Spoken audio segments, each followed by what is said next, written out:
Kita menengok sejarah sebentar, sejarah tentang peperangan, perang besar tentunya, perang yang melibatkan ribuan orang bertempur sejak zaman peradaban manusia, sejak 2500 tahun sebelum Masehi hingga saat ini. Ketika diakumulasi, memang ternyata hanya wilayah tertentu yang memang hobinya perang. Bahkan kalau dibandingkan dari warna kulit dan wilayah keadaan bangsa tersebut hidup, maka dapat disimpulkan memang kehidupan alamnya keras. Ketika kebutuhan akan makanan, kebutuhan akan tempat tinggal, dan wilayah tersebut terganggu, perang pasti terjadi. Bangsa dan wilayah paling banyak perang adalah Eropa. Kalau diakumulasi, ada 5.000 perang lebih selama 4.500 tahun ini. Dan 55% perang itu ada di wilayah Eropa. Atau juga ada unsur Eropanya di wilayah lain di seluruh dunia. Wilayah Tiongkok atau Asia Timur, kemudian Asia Barat, wilayah Arabia dan Persia adalah nomor 2 terbanyak, sekitar 28%-an, sisanya menyebar rata. Afrika, Asia Tenggara, Amerika Latin.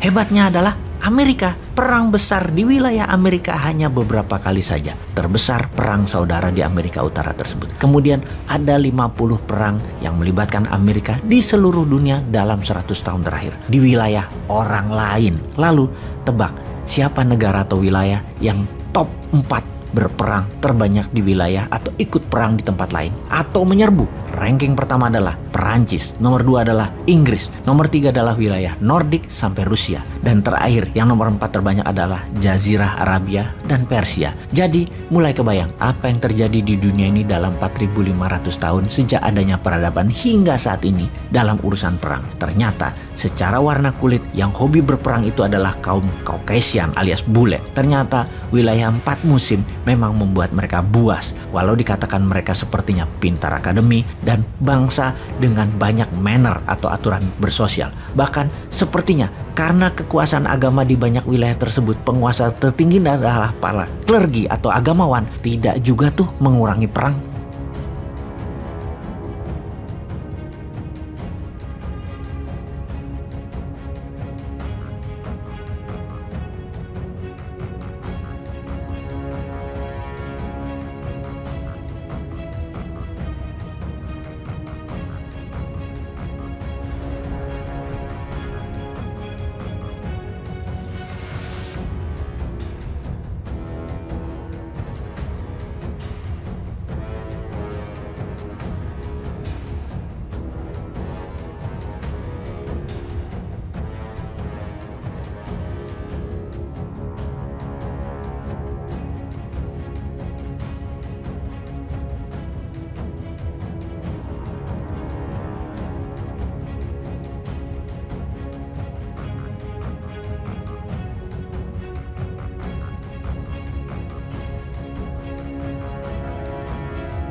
Jadi, Ketika dunia menjadi pintar, menjadi manner, bahkan kesannya beragama, ternyata perang tetap saja dilakukan. Kali ini kita tidak membahas hal yang berbau psikis atau kejiwaan, juga spiritual.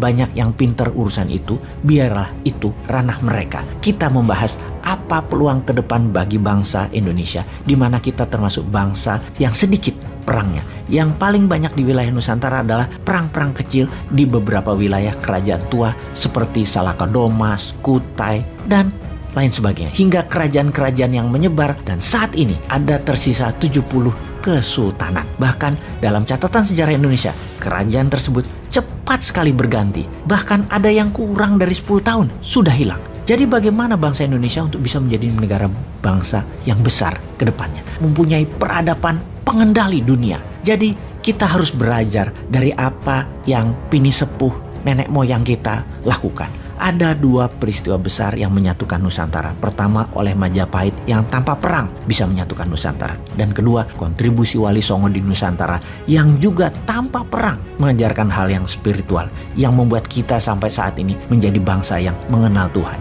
Perang bukan budaya Nusantara, namun tetap menjadikan Nusantara bangsa penakluk, penentu kendali dunia.